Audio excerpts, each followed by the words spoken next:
Hi, today I'm going to show you the art form of Kumihimo.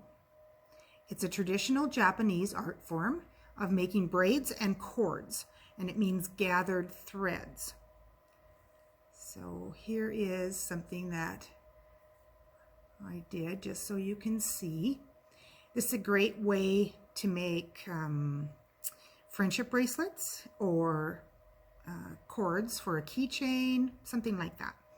You can use satin cord or yarn or embroidery floss, but the thickness of the braid itself will depend on what you use.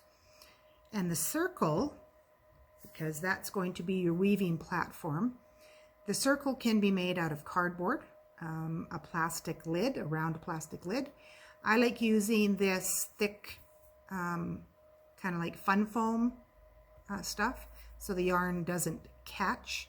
Sometimes with the plastic lids, if you're using yarn especially, it can catch because it's a little bit sharper. And so what you do is you have this disc and you'll be cutting slits into the disc about a half inch inwards with a hole in the middle. The hole doesn't have to be quite this big. It just depends on what pattern you're using. And there's all kinds of patterns with higher difficulty levels, obviously.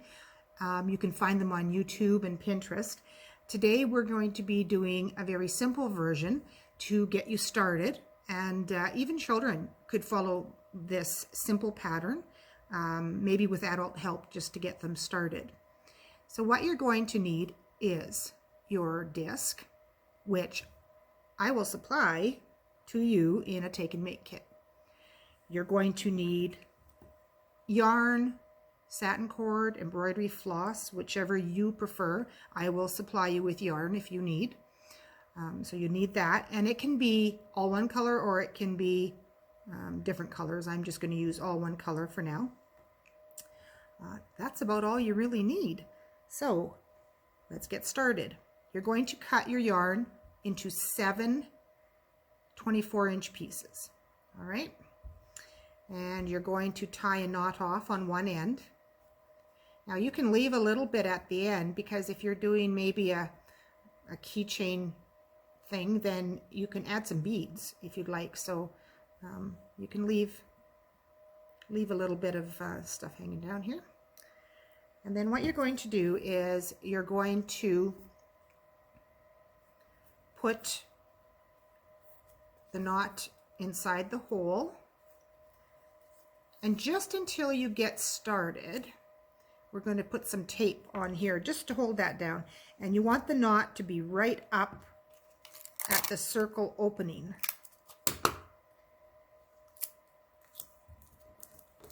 And we'll take that off after. Okay.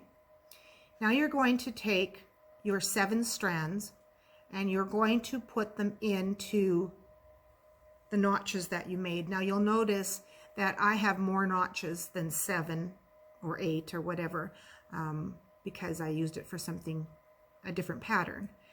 And so I made some lines with a pencil here. You can see that. So I'm going to put this one here into here.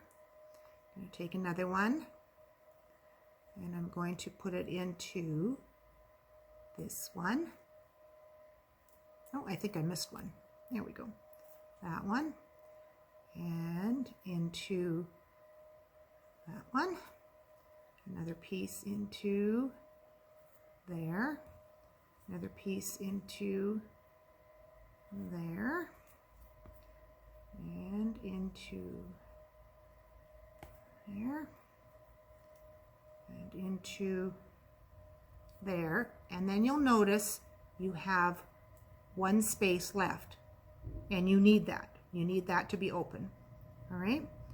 Now, this is what we're going to do. With the open cut in front of you, like so. This is hard to show you this way, but you're going to face the opening in front of you. Now, I'm going clockwise. So it'll depend if you're left-handed or right-handed. It doesn't really matter, but you have to be consistent. So I'm going to take the third strand, 1, 2, 3. I'm going to lift it out, and I'm going to bring it down to the opening in front of me. Then I'm going to turn my disc counterclockwise, and I'm going to have the opening in front of me again. Count 1, 2, 3. Take that third strand, bring it in front of me, and tuck it in. And just keep your yarn taut. It doesn't have to be real tight because you don't want this bending, but nice and taut. Then I'm going to turn this around, put that open slit in front of me. 1, 2, 3. Bring it around here, put it there. Okay, move it around again. Okay, my open slit is in front of me. 1, 2, 3. And this is really great because if you have to put it down, it's easy to pick up after. Okay, you just find that open slit, put it in front of you.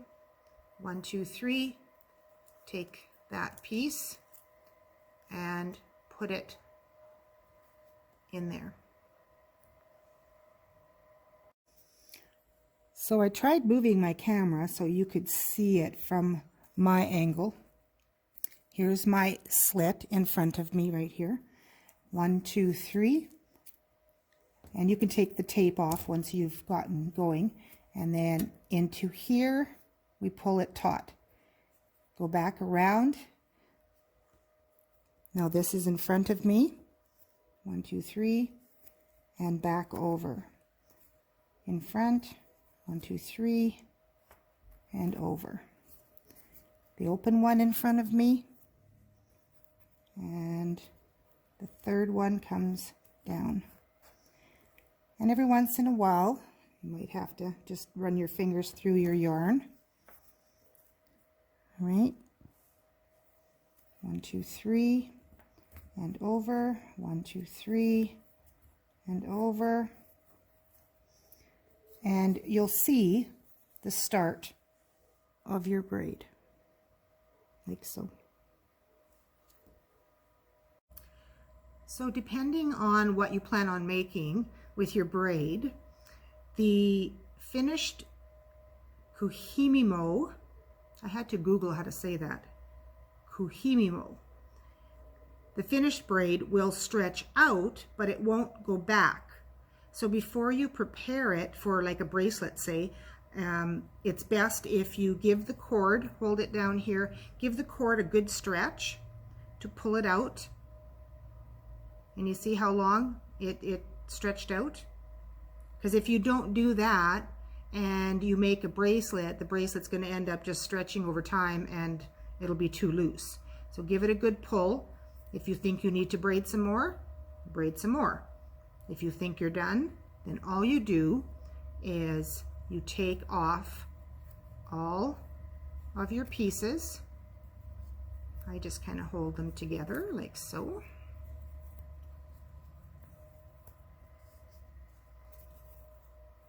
Pull it off, pull it through, okay? And then take these strands and tie an overhand knot as close to the end of the braid as you can get there.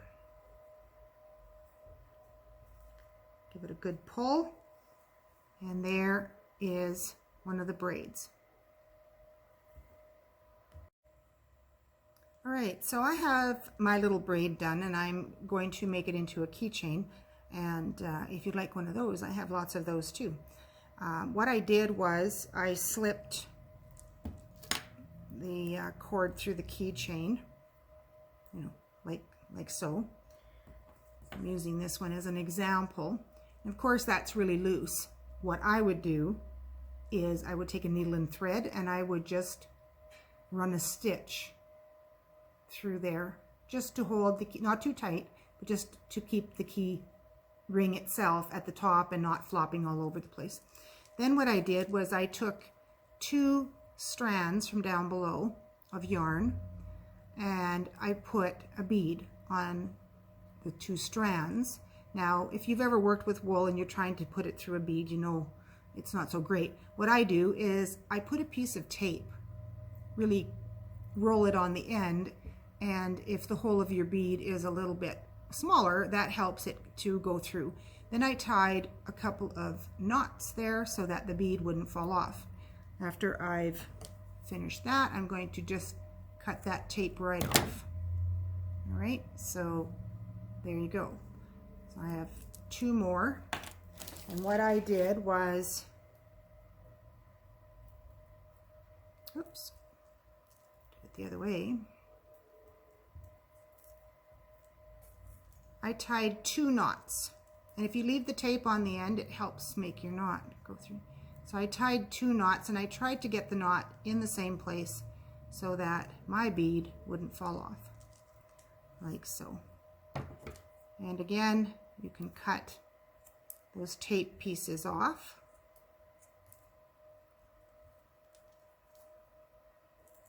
Like that.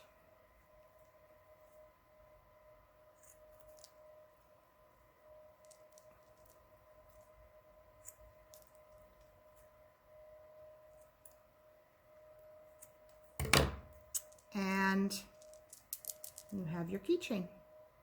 If you want to make a bracelet, you just have to go longer and make your cord longer.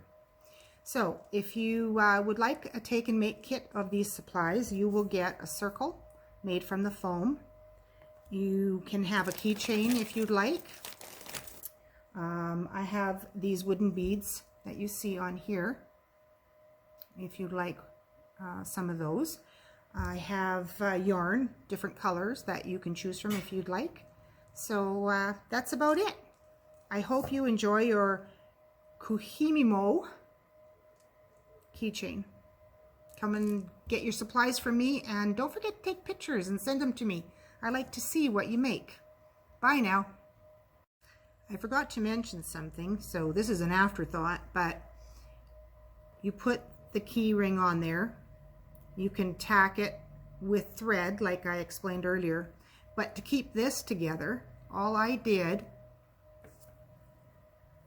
was I took 2 strands kind of toward the inside of there, and I just tied them in a knot together, like so. In case you're wondering how I did that, I'm sure you could have figured it out yourself. All right, there you go.